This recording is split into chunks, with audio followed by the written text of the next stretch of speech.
Bismillahirrahmanirrahim. Assalamualaikum warahmatullahi wabarakatuh. Kami dari kelompok Tarapsis akan mempresentasikan tugas dari mata kuliah studi kelayakan bisnis. Saya Rini Mahdiati, teman saya Rizka Kartika, saya Niken Kansa, saya Dinda Putri. Nah, yang selanjutnya akan dijelaskan oleh teman saya yaitu Rizka Kartika. Baik, yang pertama pendahuluan. Nah, latar belakang pada saat ini dunia fashion menjadi salah satu bisnis yang menaik, yang menjanjikan dan tidak akan putus. Berbagai macam pakaian muslimah dan hijab beragam, ragam kreativitas dan menarik, dan semakin bertambah karena semakin banyaknya wanita muslim yang mengenal tren berhijab.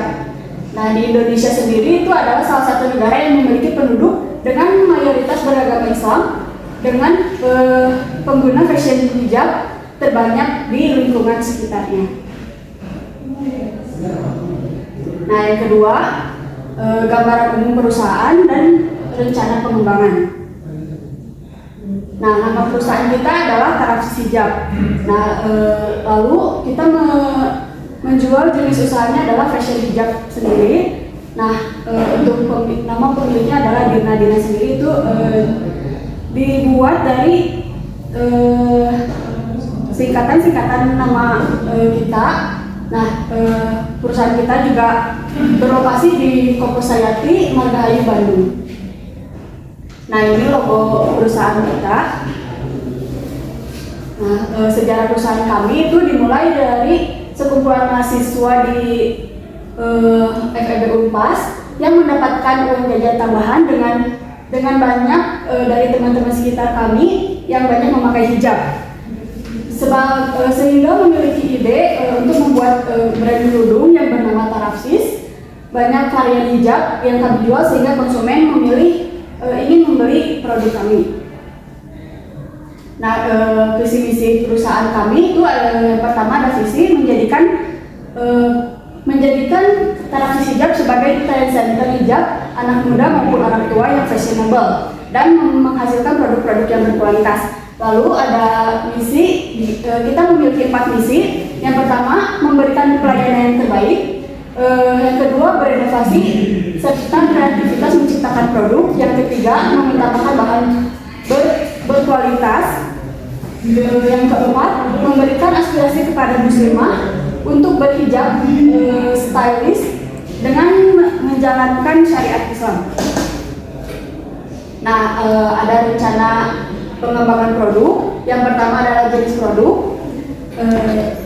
Jenis produk yang kami hasilkan itu dalam fashion wanita karena terdapat dilihat dari segi kependudukan yang ada. Di Bandung mayoritas beragama Islam, maka dari itu terinspirasilah menjadi fashion hijab wanita menjadi fashionable. Nah, pembuatan kami mengambil hijab dari grosir, kemudian kami menjualnya kembali dengan menggunakan brand kami yaitu Tarapsis. Yang ketiga adalah keunggulan dari produk kami terletak dari kualitas serta harga yang terjangkau, dan kami memiliki banyak pilihan untuk menarik konsumen. Nah, selanjutnya akan dilanjutkan oleh Dinda Putri. Selanjutnya ada analisis aspek. Nah, untuk aspek pertama yaitu aspek hukum. Nah, sebagai usaha kami sangat amat melihat dari aspek hukum, karena dari aspek hukum sendiri Tarapsis Hijab memiliki surat izin usaha, di antara lain ada tanda daftar perusahaan PDP, nomor pokok wajib pajak atau NPWP. Selanjutnya ada surat izin usaha perdagangan atau SIUP, izin domisili, izin gangguan, izin mendirikan bangunan (IMB), dan berdasarkan aspek hukum tersebut maka usaha kami dapat dikatakan layak. Selanjutnya ada aspek pasar dan pemasaran. Nah, untuk usaha kami sendiri, kami memiliki peluang untuk memenuhi standar kelayakan bisnis dan dianggap cukup menguntungkan. Hal ini dikarenakan banyaknya minat orang-orang terhadap fashion muslim. Berdasarkan aspek pasar dan pemasaran, usaha Tarapsis Hijab dapat dinyatakan layak.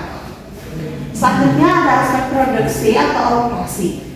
Nah, usaha kami ini mempunyai lokasi yang strategis, dengan begitu dapat dapat mendukung kinerja operasional produk hijab kami. Juga memiliki bahan baku yang mudah didapatkan, penjadwalan jam kerja yang efektif, dan tenaga kerja kompeten. Berdasarkan aspek produksi tersebut dapat dikatakan layak. Selanjutnya, untuk aspek sumber daya manusia dan manajemen sendiri, untuk usaha kami ini melaksanakan perencanaan bisnis dan analisis pekerjaan yang telah ditetapkan terlebih dahulu. Program keselamatan kerja yang ditetapkan di dalam usaha ini agar dapat mencegah terjadinya kecelakaan sewaktu-waktunya. Selanjutnya, berlakunya aturan tambahan kompensasi atau bonus bagi karyawan yang mampu memberikan prestasi yang maksimal bagi kinerja usaha ini. Maka dari itu, usaha Tarapsis Hijab dapat dikatakan layak. Nah, untuk aspek manajemennya sendiri, usaha kami mempunyai manajemen yang teratur dan terarah. Perencanaan yang telah dilakukan dengan matang, perorganisasian yang dilaksanakan secara terpadu dan terpusat, pengadaan yang seimbang, dan pengendalian yang terencana merupakan pendukung kinerja Tarapsis Hijab untuk mencapai keuntungan atau profit yang maksimal. Nah, maka berdasarkan aspek manajemen tersebut dapat dikatakan layak. Selanjutnya ada aspek keuangan. Nah, untuk aspek keuangan sendiri, kami melakukan perhitungan analisis laba rugi sehingga diketahui perkembangan keuangan dari tahun ke tahunnya. Dari perhitungan aspek keuangan tersebut, maka dapat dikatakan usaha kami dapat dikatakan layak. Jadi usaha kami, menurut kami, dirasa cukup menggiurkan dikarenakan modal yang digunakan tidak begitu besar, pengoperasian yang tidak rumit, lalu daya minat masyarakat terhadap fashion yang ada di Bandung cukup tinggi, bisa menjadi salah satu pertimbangan bagi investor untuk memulai bisnis. Selanjutnya, penilaian aspek pasar dan pemasaran akan dilanjutkan oleh Rizka. Baik, selanjutnya pengukuran dan penerapan permintaan. Nah, dari potensi pasar dilihat dari permintaan. Untuk permintaan produk Tarapsis ini dihasilkan dari pengamatan di produk fashion selama kurun waktu 1 tahun dan berjumlah 2.000 per tahunnya. Untuk aspek pasar sendiri, kita ada 3, yaitu penawaran, permintaan, dan bentuk pasar. Nah, untuk penawaran sendiri, aspek pasar yang kami incar yaitu kualitas barang yang memiliki kualitas yang baik dan bagus, namun memiliki tingkat harga yang rendah. Sehingga dengan hasil ini barang kami mengalami peningkatan. Untuk permintaannya sendiri, jumlah barang yang dibutuhkan oleh konsumen terhadap produk kami memiliki jumlah yang terbatas dikarenakan produk kami hanya membuat pada waktu-waktu tertentu dengan desain yang berbeda-beda atau limited edition. Sehingga hal ini membuat produk kami memiliki ciri khas di kalangan masyarakat. Selanjutnya, untuk bentuk pasarnya sendiri yaitu merupakan pasar pesaing sempurna karena harga produk kami tidak dapat dipengaruhi oleh jumlah banyaknya penjual maupun pembeli. Dan harga kami sudah ditentukan oleh pasar itu sendiri. Sedangkan dari segi konsumen pasar yang kami incar yaitu para reseller dan pasar konsumen. Baik, yang selanjutnya ada segmenting, targeting, dan positioning. Yang pertama ada segmenting. Kami menggunakan segmentasi demografi dan psikografi yang dimana di dalamnya menyangkut penghasilan, gaya hidup, dan jenis kelamin konsumen. Kemudian ada targeting. Tarapsis Hijab ini menyediakan produk yang dapat digunakan oleh wanita usia remaja hingga dewasa mulai dari usia 13 tahun dengan kelas ekonomi dengan pendapatan 3 juta per bulan. Kemudian ada positioning, yaitu produk yang ditawarkan kepada pelanggan adalah produk yang berkualitas dan masih termasuk dalam produk yang cukup baru walaupun dalam kategori hijab yang sudah banyak bentuknya. Segmentasi psikografi pada produk ini adalah wanita muslim yang memiliki gaya berpakaian fashionable, kreatif, dan kegiatan sosial mengikuti tren dan kreatif. Oke, yang selanjutnya ada 4P. Produk, price, flash, dan promotion. Yang pertama ada produk. Produk yang kami tawarkan adalah hijab dengan jenis. Yang pertama ada pashmina, lalu yang kedua ada bergo, dan yang ketiga ada pliska. Lalu yang selanjutnya ada price. Sesuai dengan segmentasi kami, maka harga produk yang kami tawarkan adalah 60.000 per pieces. Lalu ada place. Kami memilih Kabupaten Bandung menjadi tempat utama kami dalam melakukan penjualan. Lalu yang terakhir ada promotion. Upaya kami dalam meningkatkan minat pelanggan di antaranya kami menawarkan promo yang berupa diskon, voucher, lalu yang lain-lainnya juga seperti itu. Baik, yang selanjutnya ada pengukuran permintaan produk. Pada taraf hijab ini, untuk mengukur permintaan efektif terhadap produk yang dipasarkan dengan menggunakan metode link ratio. Nah, kita mengukur 5 tahun dari 2018 sampai 2022.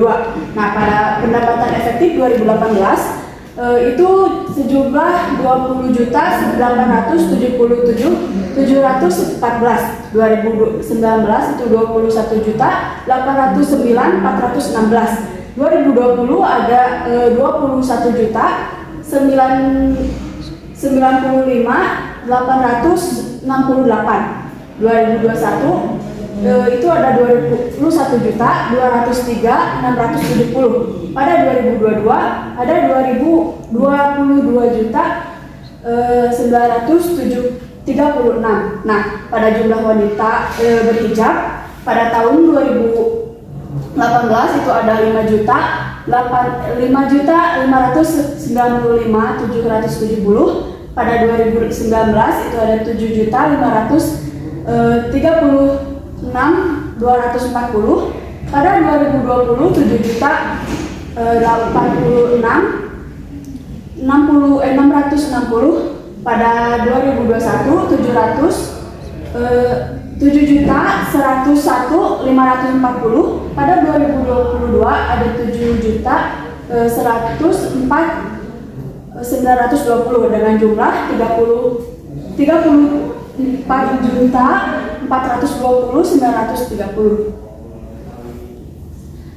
Nah, di sini untuk mengukur pendapatan per kapita itu dibagi 4, ada konsumsi 70%, pendidikan 15%, investasi 10%, dan hiburan 5%. Pada konsumsi itu dibagi menjadi 3, sandang, pangan, papan. Nah, dengan sandang 30%, pangan 40%, dan papan 40%. Di sandang juga dibagi menjadi 3, itu ada pakaian, alas kaki, dan aksesoris. Pada pakaian 60%, alas kaki 30%, dan aksesoris 10%. Nah, yang terakhir di aksesoris itu dibagi menjadi 3, ada hijab 60% dan lain-lain 30%. Nah, dari hasil perhitungan permintaan efektif itu di 2018 sejumlah 70.504. Pada 2019 94.957. Pada 2020 89.292. Pada 2021 89.472. Pada 2022 89.522. Nah, dengan jumlah 433.754. Baik, untuk peramalan permintaan produk kami menggunakan metode regresi linear. Nah, untuk di variabel Y sendiri kami menggunakan permintaan efektif, dan untuk variabel X sendiri kami menggunakan jumlah penduduk. Nah, karena metode regresi linear membutuhkan XY, Y kuadrat, dan X kuadrat, maka jumlah XY untuk tahun 2018 19, 20, 21, 22 hingga akhir itu berjumlah 3014, 396, 199, 580, dan untuk Y kuadratnya itu berjumlah 37, 981, 387, 054, dan untuk X kuadratnya yaitu 239, 237, 825, 496, 100. Selanjutnya, setelah diketahui yaitu permintaan efektif, efektif dan X yaitu jumlah penduduk wanita muslimah yang berhijab, maka kami akan memasukkan pada rumus regresi linear berganda yaitu Y sama dengan A plus BX. Kemudian kita akan mencari B dengan rumus M sigma XY dikurangi sigma X dan sigma Y dibagi M sigma X kuadrat dikurangi sigma X pangkat 2, maka menghasilkan B sama dengan 0,013. Kemudian pemasukan rumus A yaitu sigma Y per M dikurangi B sigma X per M, maka dihasilkan Y sama dengan negatif 2574, maka Y sama dengan 2574 ditambah 0,013X. Maka permintaan efektif maka jumlah permintaan pada tahun 2023 yaitu 89.984, pada tahun 2024 yaitu 90.178, pada tahun 2025 yaitu 90.373, pada tahun 2026 yaitu 90.568, pada tahun 2027 sejumlah 90.764.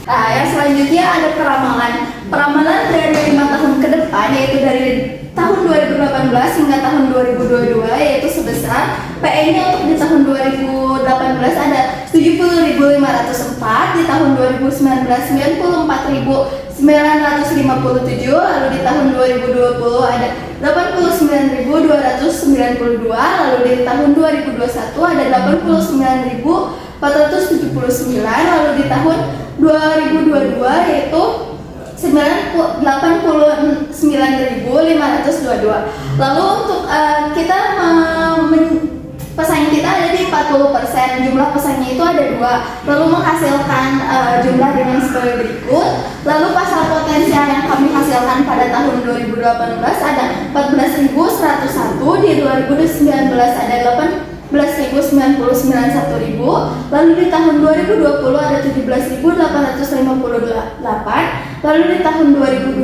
ada 17.896, lalu di tahun 2022 ada di angka 17.904. Baik, yang selanjutnya ada penilaian aspek produksi, teknis, dan teknologi. Yang pertama ada kapasitas produk ekonomis. Yang produksi ini dilakukan setiap hari dengan jangka waktu yang relatif sesuai dengan waktu yang ada, minimal 6 jam per hari. Kami akan merekrut suatu pegawai untuk membantu memaksimalkan waktu kinerja kami. Yang selanjutnya ada biaya variabel dan biaya tetap. Yang pertama ada biaya variabel yaitu kain, benang, label, dan biaya jahit, termasuk bahan baku untuk produksi. Untuk per unitnya jumlahnya 14.000, kemudian per tahunnya 28 juta, untuk per 5 tahunnya 140 juta. Kemudian ada biaya variabel yang terdiri dari sewa gedung, listrik dan air, gaji karyawan, dan pemasaran yang berjumlah 2.150.000 per bulan, 25.800.000 per tahun, dan 129 juta per 5 tahun. Kemudian kebutuhan bahan baku, pembantu, dan pendukung. Jadi untuk sumber bahan baku atau sumber supplier kain kami mengambil dari supplier atau perusahaan yang sudah terjamin dan terbukti kualitas kainnya dengan model dan corak yang menarik konsumen, sehingga dengan begitu tidak merugikan berbagai pihak baik dari perusahaan maupun konsumen yang membelinya. Kemudian ada mesin peralatan dan aset letak.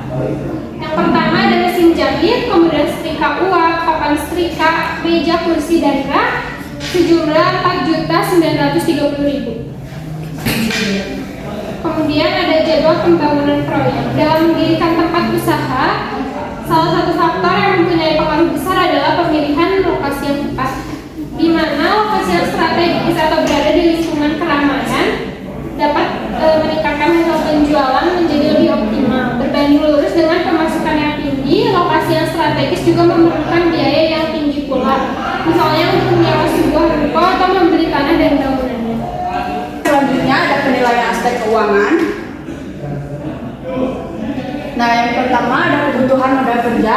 Nah, dengan harga pasar 60.000 dan kapasitas maksimum 2.000 per tahun, di biaya variabel itu ada kain, benang, label, dan bahan jahit dengan jumlah 14.000 per bulan, 28 28 juta per tahun dan 140 juta per 5 tahun.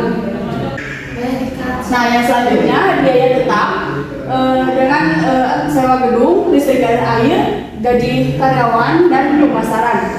Nah, dengan jumlah 2.150.000 per bulan, 25.800.000 per tahun dan 129 juta per 5 tahun.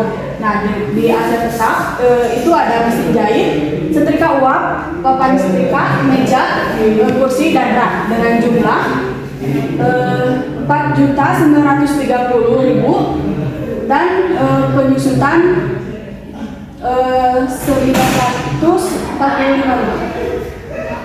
Dana yang dibutuhkan yaitu biaya variabel sekitar 140 juta, biaya tetap sekitar 129 juta, dan aset tetap di 4.930.000. Maka jumlahnya yaitu 273.930.000.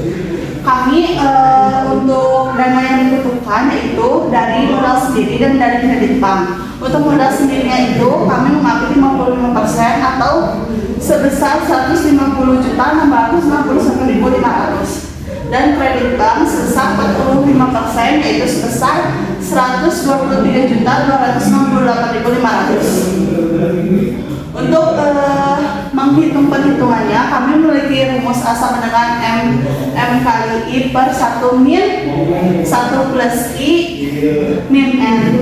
Nah, untuk N sendiri itu di 123.268.500 dengan I 8,30 per tahun. Maka dari itu dibagi 12 jadi 0,0069 per bulan. Dan N kita dapatkan yaitu 2 tahun atau kita menyicil selama 24 bulan.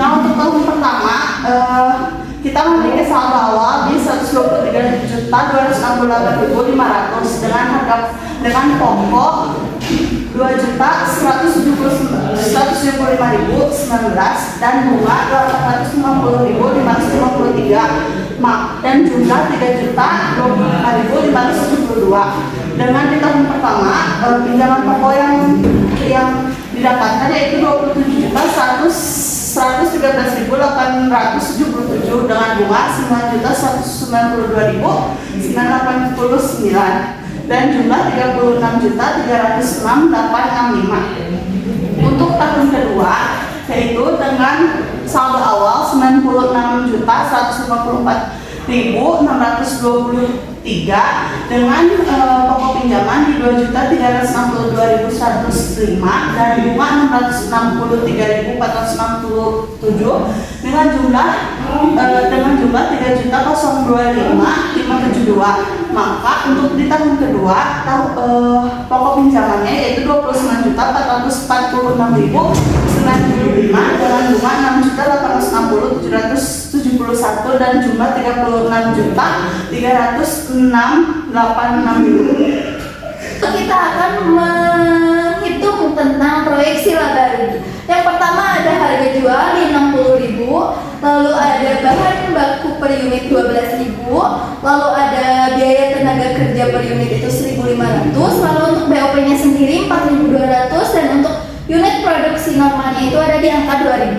Lalu di tahun pertama kita mempersentasekan dari normal itu dari 80%, 85%, 90%, 95% hingga di tahun kelima ada di 100%. Nah, untuk unit penjualan di tahun pertama itu ada 1.600, lalu di tahun kedua ada 1.700, di tahun ketiga ada 1.800, di tahun keempat 1.900 dan di tahun kelima ada di angka 2.000, teman-teman. Lalu untuk penjualannya sendiri itu ada di tahun pertama 96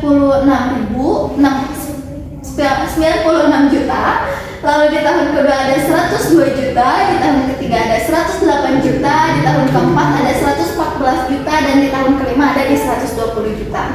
Nah, lalu untuk beban variabel di tahun pertama kita ada untuk biaya beban variabel kita ada biaya bahan, upah langsung, BOP variabel, lalu yang terakhir jumlah biaya variabel. Nah, untuk biaya bahan di tahun pertama ada di 19.200, lalu di tahun kedua ada 20.400, di tahun ketiga ada 21.400 lalu di tahun keempat ada 22.800.000, dan di tahun kelima ada 24 juta. Lalu kita langsung saja menghitung jumlah biaya per tahunnya. Di tahun pertama ada 28.320.000, di tahun kedua ada 30.090.000, lalu di tahun ketiga ada 31.860.000, di tahun keempat ada 80.370.000, lalu di tahun kelima ada 84.600.000. Lalu setelah beban variabel, kita menghitung laba kontribusi, yang dimana di tahun pertama laba kontribusinya itu ada 67.680.000, di tahun kedua ada 71.910.000, di tahun ketiga ada 76.140.000, lalu di tahun keempat ada 80.370.000. Nah, di tahun kelima kita mendapatkan laba kontribusi yaitu 84.600.000. Nah, setelah menghitung laba kontribusi, kita menghitung beban tetap, yang dimana beban tetap itu terdiri dari sewa gedung, listrik dan air, gaji karyawan, pemasaran, penyusutan. Nah, untuk di tahun pertama beban variabelnya itu ada di 24.545. Lalu di tahun kedua ada di angka 24.545. Di tahun ketiga, untuk jumlah biaya tetap itu stabil ya teman-teman, karena untuk harganya itu tetap sama di tahun pertama dan sampai tahun kelima seperti itu. Lalu setelah itu kita menghitung laba sebelum bunga dan pajak, yang dimana di tahun pertama kita menghasilkan laba sebelum bunga dan pajak itu sebesar 43.135.000, lalu di tahun kedua ada 47.365.000, di tahun ketiga 51.595.000, di tahun keempat 55.825.000, lalu di tahun kelima ada di angka 60.055.000. Lalu untuk bunganya karena kita mencicil selama 24 bulan atau selama 2 tahun. Di tahun pertama kita membayar bunga sebesar 9.192.989, lalu di tahun kedua kita membayar bunga sebesar 6.860.771. Lalu kita setelah itu menghitung laba sebelum pajak, yang dimana di tahun pertama kita mendapatkan angka 33.942.11, lalu di tahun kedua ada 40.504.22.9, lalu di tahun ketiga ada 51.595.000, lalu di tahun keempat ada 55.825.000, lalu di tahun kelima ada 60.055.000. Lalu setelah itu kita menghitung pajak 17%, yang dimana sudah ditetapkan pemerintah ada di angka 17%, yang dimana di tahun pertama kita membayar sebesar 5.770.142.000, lalu di tahun kedua 6.885.719, lalu di tahun ketiga 8.771.150 rupiah, lalu di tahun keempat ada 9.490.250, lalu di tahun kelima yaitu 10.209.350. Lalu setelah semua itu kita menghitung lagi yaitu laba setelah pajak, yang dimana di tahun pertama kita mendapatkan 28.171.869, di tahun kedua 33.618.510, lalu di tahun ketiga 42.823.850, lalu di tahun keempat 46.334.750, lalu di tahun terakhir kita mendapatkan angka 49.845.650 rupiah. Lalu kita mendapatkan average EAT-nya yaitu 40.158.926. Lalu setelah itu kita menghitung average initial investment, yang dimana angka tersebut kita mendapatkan 75.330.750. Nah, lalu setelah menghitung semua, kita hitung ARR, yang dimana kita mendapatkan ARR-nya itu 53%. Lebih dari 50% dapat dikatakan layak atau fleksibel seperti itu. Selanjutnya ada proyeksi arus kas. Yang pertama ada arus kas masuk. Pada tahun ke-0 karena kita belum melakukan penjualan, maka belum ada hasil penjualannya. Kemudian pada tahun pertama 96 juta, tahun kedua 102 juta, ketiga 105 juta, tahun keempat 114 juta, dan pada tahun kelima yaitu 120 juta.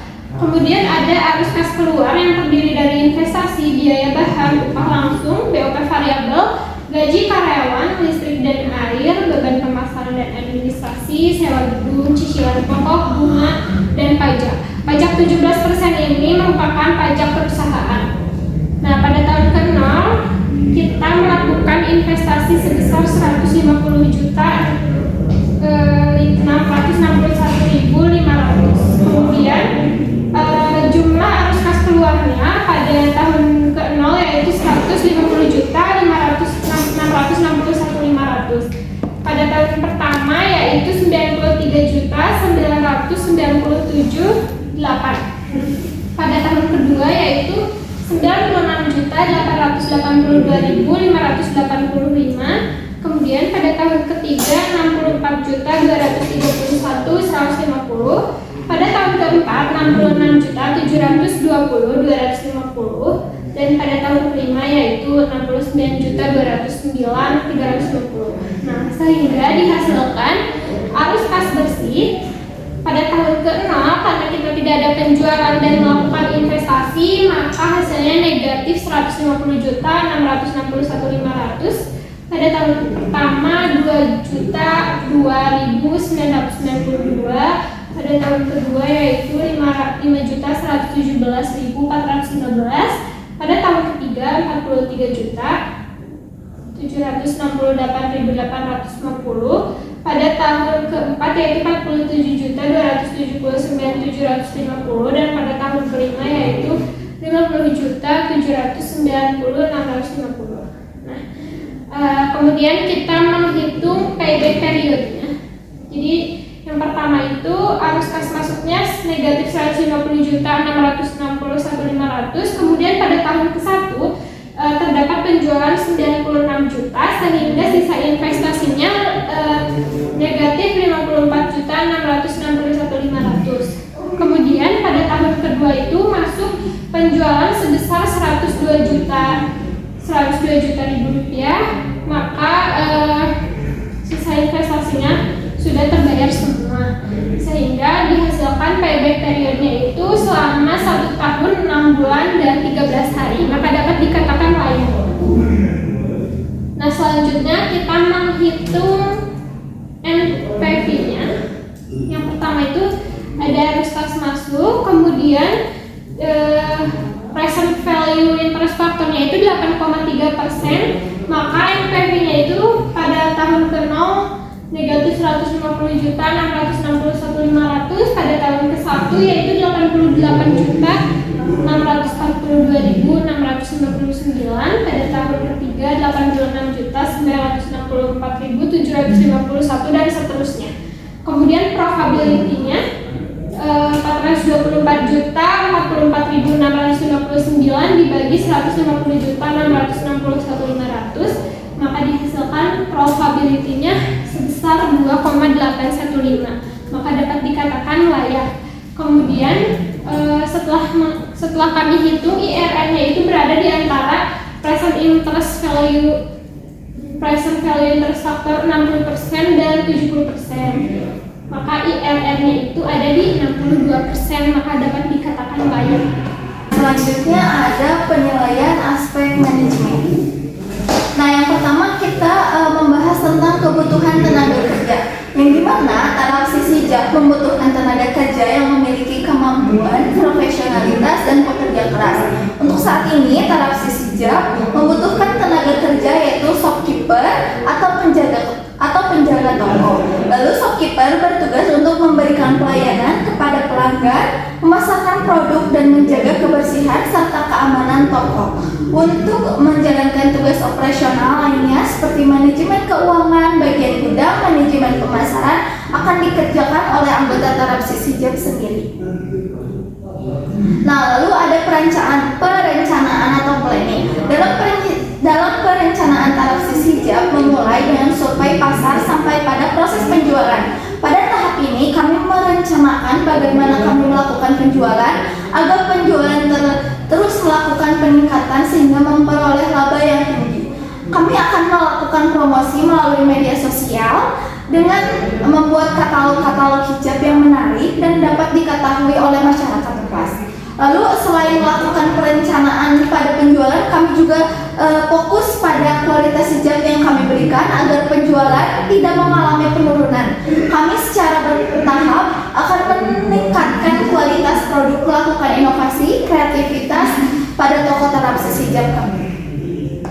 Lalu yang selanjutnya ada pengorganisasian atau organizing. Yang pertama ada general manager, lalu di bawahnya ditemani oleh manajer keuangan, manajer pemasar, lalu manajer operasional. Nah, manajer keuangan dibantu oleh shopkeeper atau kasir, lalu manajer pemasar dibantu oleh admin sosial media, dan yang terakhir manajer operasional dibantu oleh bagian gudang.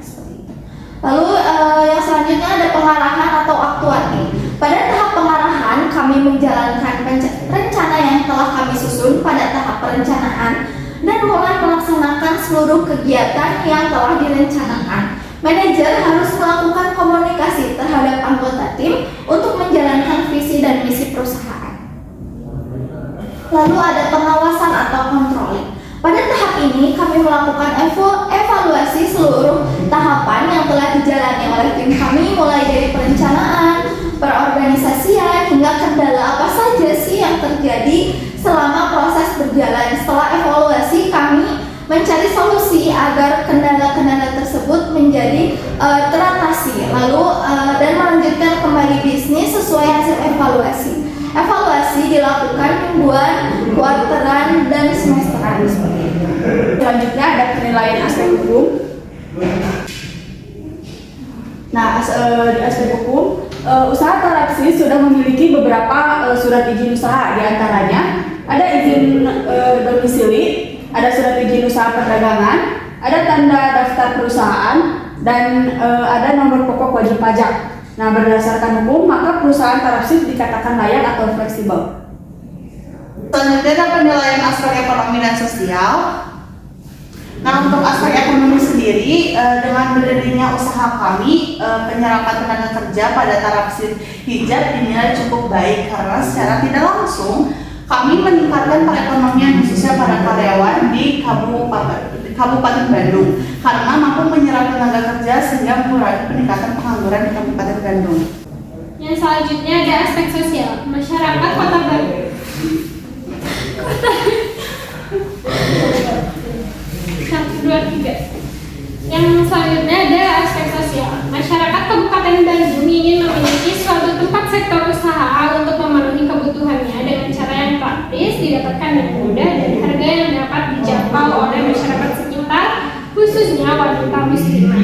Terapsis hijab ini menyediakan produk fashion hijab yang berkualitas dengan harga yang terjangkau. Oleh karena itu, terapsis hijab menjadi jawaban yang tepat di masyarakat yang ingin membeli produk hijab untuk kebutuhannya dalam bidang fashion.